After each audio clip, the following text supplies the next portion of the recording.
remember as a student friar, I took a course with Tadas van Asseldonk, who came from Holland, and he gave us a course on Franciscan history, and one of the things he focused on was the legend of the three companions, which basically had a summation of what the call of the Franciscan is, and it was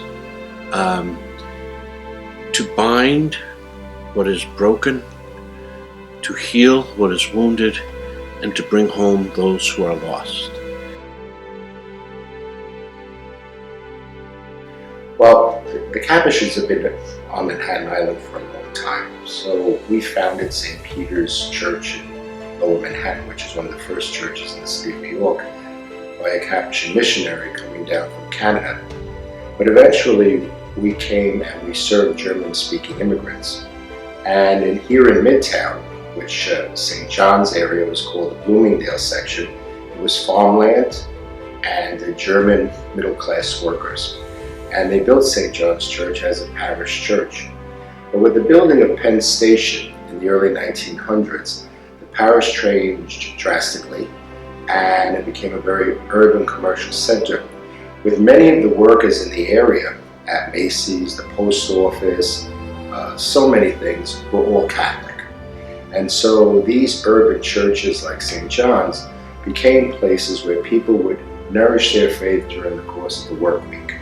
And because of that, the Capuchins, trying to be the face of God's mercy in Midtown Manhattan, had a long history of celebrating the sacrament of reconciliation, hearing confessions for the people, up to sometimes 18 hours a day. I also think the fact that we live in fraternity with one another, that we know what it's like.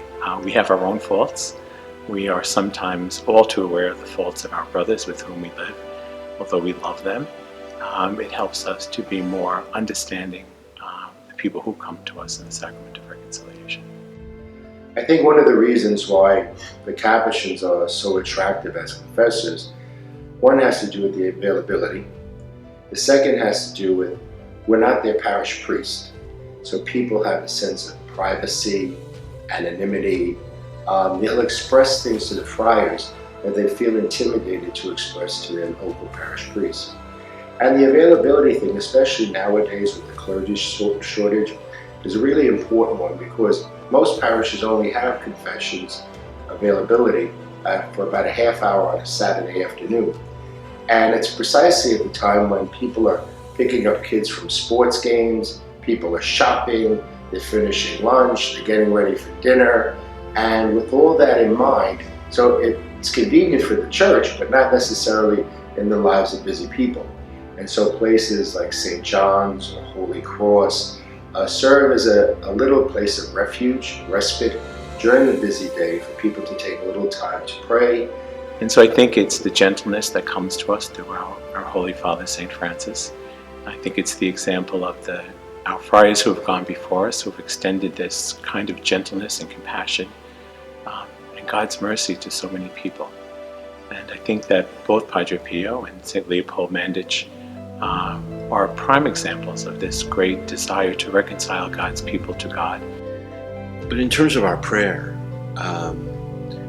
religious throughout the world, priests throughout the world, open their day with the Divine Office, with the Liturgy of the Hours, and the Canticle of Zechariah. That's the focus is on mercy, mercy on our fathers through all generations, and the Canticle of Mary at evening prayer. He has mercy on those who fear him in every generation. So this concept is embedded in our prayer life and in our sacramental life.